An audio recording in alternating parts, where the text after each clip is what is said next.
अस्सलामु अलैकुम वरहमतुल्लाहि वबरकातुहू। अॼु जो मौज़ू हुयो तालीम। त तालीम छा आहे? तालीम कंहिंखे एजुकेशन जेका आहे इहो कंहिंखे चइबो आहे?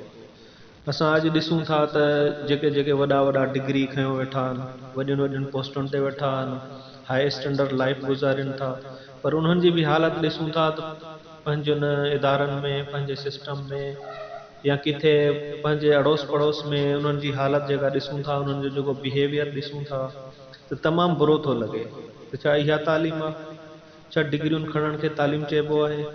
टे टे चार चार मास्टर कयूं था, अलॻि अलॻि डिपार्टमेंट में असां वॾा वॾा सर्टिफिकेट खणूं था, या अॼु वालदेन जो बि इहो ई मसइलो आहे त मुंहिंजे ॿार घटि मार्कूं खयूं आहिनि। उन्हनि जो सॼो ज़हन हिते ई आहे हाई मार्कूं खणे, 100 जूं 100 खणे, जेके बि आहिनि, यानी सिर्फ़ु मार्कनि ते आहे या डिग्री ते ई आहे।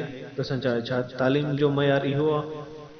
अॼु असां ॾिसंदासीं त तालीम कंहिंखे चइबो आहे, तालीम जी क्वालिटी छा हुजे, मयारी तालीम कंहिंखे चइबो आहे।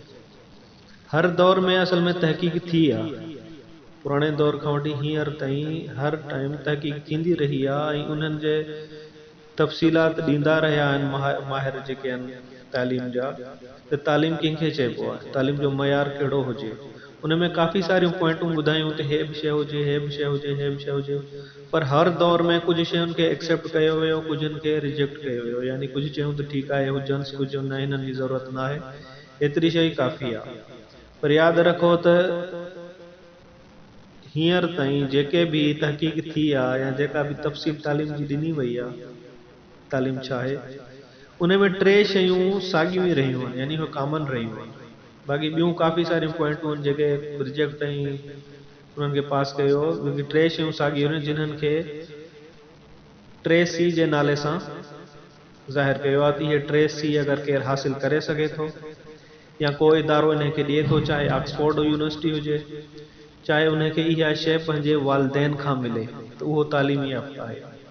अगर न केतिरो बि पढ़ी अचे, केॾियूं बि डिग्रियूं खणी अचे, पर इहे अगरि 3C हासिल नथो करे सघे या इदारा इन्हनि खे नथा ॾियनि, उहो तालीम याफ़्ता न चइबो।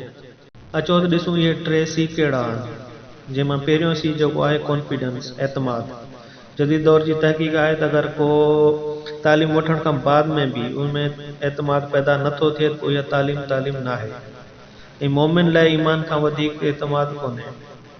उनखे ख़बर आहे त मुंहिंजो रब मुंहिंजो पालणहार आहे, मुंहिंजो जीआरण वारो आहे, मुंहिंजो मारण वारो आहे, मूंखे पैदा करण वारो आहे ऐं मूंखे रिज़्क़ ॾियण वारो आहे। ऐं इहो एतमाद चाहे यूनिवर्सिटी मां मिले या चाहे घर मां मिले वालदेन खां, उहो ई तालीम याफ़्ता आहे। बाक़ी इन खां बग़ैर तालीम याफ़्ता न चइबो। ऐं ॿियो C आहे क्रिएटिव, यानी तख़लीक़कारी। दुनिया में जेको बि हींअर तरक़ी थी आहे, सभु इहे जेके क्रिएटिव माण्हू आहिनि या तख़लीक़ारी वारा आहिनि, इन्हनि ई सभु कयो आहे। पहिरियां जो दौरु ॾिसो, तरक़ी कंदा मोबाइल पहिरियां छा हो, हाणे किथे आहे, माइक थी वई, जहाज़ थी विया, हे जेको बि सिस्टम सॼो आहे हिन तख़लीक़ारनि वारनि ई कयो। ऐं मोमिन कॾहिं बि मायूस न थींदो आहे। मोमिन खे ख़बर आहे हिकु दर बंदि थींदो, 100 खुलंदा। हर वक़्तु उहे मुमकिनात जे नज़रिए ते हूंदो आहे, यानी पॉज़िटिव थिंग्स जंहिंखे असां चवंदा आहियूं, पॉज़िटिव थिंग्स ई रखंदो आहे, कॾहिं बि नेगेटिविटी में न वेंदो आहे। ऐं साइंस हींअर जी जेका जदीद साइंस आहे इहा बि चवे थी त कॾहिं बि नेगेटिव न सोचो, पॉज़िटिव सोचो, तव्हांजे लाइ आसानी थींदी। असांखे 1400 साल अॻु में ॿुधायो वियो ऐं साइंस अॼु थी ॿुधाए। ऐं साइंस इहो बि ॿुधाए थी, ऐं जदीद दौर जी तहक़ीक़ जेका इहो ॿुधाए थी त इम्कानात जेके आहिनि इंसान जे अंदरि, ॿाहिरि न आहिनि। क़ाबिलियत, टैलेंट, स्किल्स ये इंसान जे अंदरि आहे। सिर्फ़ु इन्हनि खे सुञाणण जी देर आहे त इनखे कीअं ज़ाहिर कयो वञे, त कंहिंखे कीअं इन जी तालीम ॾिनी वञे त तूं छा करे सघीं, तूं केतिरो टैलेंटेड आहीं।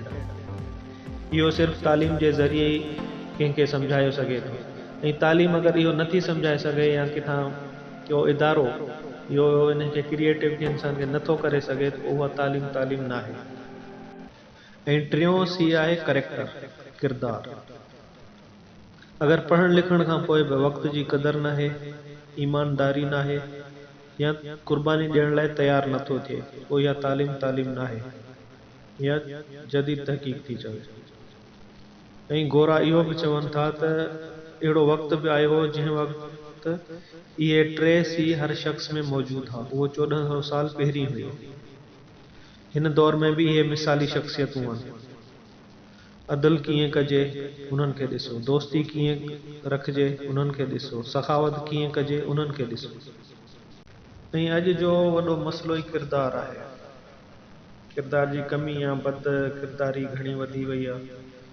इन खे कंट्रोल करण जे लाइ या कंहिं शख़्स में करेक्टर पैदा करण जे लाइ ॿ तरीक़ा आहिनि। पहिरियों तरीक़ो पावरफुल सिस्टम, यानी मज़बूत सिस्टम, जंहिंमां मिसाल ईअं ॾेई सघूं था त अगरि को रूम आहे उन में कैमरा लॻा पिया आहिनि, उते कंहिं शख़्स जी का शइ विसरी थी वञे या रखे थो वञे कारे फ़िलहाल, उते केर बि ईंदो उहो कोन खणंदो, छो जो हुनखे ख़बर आहे त कैमरा लॻा पिया आहिनि, मां हिते ज़ाहिर थी वेंदुसि। ऐं जॾहिं मूंखे पकड़ण खां पोइ वरी इहो कानून बि आहे त उन ते यानी कोन छॾाए सघंदुसि, मूंखे जेका सज़ा आहे मूंखे मिलंदी, उहो इहो शख़्स न कंदो। यानी हिकिड़ो त ज़ाहिर थी पवे कैमरनि जे थ्रू, ऐं उन खां पोइ वरी उनखे उहा सज़ा मिले, यानी उनखां न बची सघे। अगरि उनखे इहो सिस्टम मज़बूत आहे, उहो शइ इहा न कंदो। ऐं असांखे जेकॾहिं अलाह जो सिस्टम सम्झ में अची वञे, असां किथे बि अलाह असांखे ॾिसे, इन जी या दुनिया में या आख़िरत में इन जी सज़ा असांखे मिलणी आहे। अगरि को ग़लति कमु कयूं था त असां इहा शइ न कंदासीं।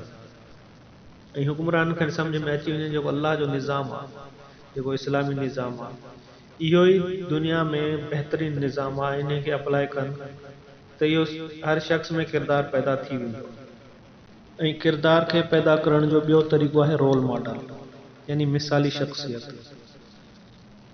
इन जो मतिलबु तव्हांजी पंहिंजी शख़्सियत खां अलावा कंहिं ॿी शख़्सियत खां मुतासिर थिया।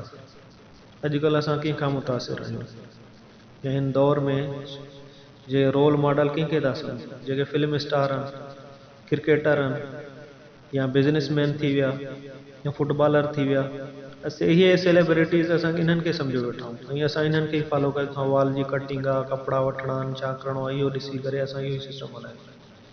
ऐं माइकल हार्ट छा थो चवे त तव्हांखे अगरि किरदार रोल मॉडल कंहिंखे ॾिसणो आहे त मुसलमाननि जे रहबर खे ॾिसो, यानी मुहम्मद रसूलुल्लाह सल्लल्लाहु अलैहि वसल्लम खे ॾिसो। ऐं अलाह बि असांखे इहो ई फरमायो आहे त तव्हांजे लाइ बहितरीन नमूनो रसूल सल्लल्लाहु अलैहि वसल्लम आहे, उनजी ज़िंदगी तव्हांजो बहितरीन नमूनो आहे, उहो ई तव्हांजो रोल मॉडल आहे। अगरि सखावत ॾिसणी आहे उनखे ॾिसो, माफ़ करिणो आहे, मुहबत करणी आहे, अमानतदारी आहे, वाइदे जी पाबंदी आहे, तव्हां उनखे ॾिसो। ऐं माइकल हार्ट इहो बि चवे थो त अगरि धीउ सां मुहबत कीअं रखणी आहे या धीउ सां मामलात कीअं रखणा हूंदा आहिनि, त बि उहो बि मुसलमाननि जे सरबराह खे ॾिसो, यानी मुहम्मद रसूलुल्लाह सल्लल्लाहु अलैहि वसल्लम खे ॾिसो। सो तालीम, मयारी तालीम उनखे चइबो जंहिंखे इहे 3 C मिलनि। अगरि को इदारो, को यूनिवर्सिटी इनखे इहे 3 C नथो ॾेई सघे, यानी इहे शयूं पैदा नथो करे सघे, त उहो तालीम न आहे, यानी उन शख़्स खे तालीम याफ़्ता नथो चई सघे। तो इहे 3 C चाहे उनखे घर में वालिदैन मां मिलनि, चाहे किन्ही यूनिवर्सिटी में मिलनि। अगरि इहे हासिल करे थो त तालीम याफ़्ता आहे, वरना इहो जाहिल आहे।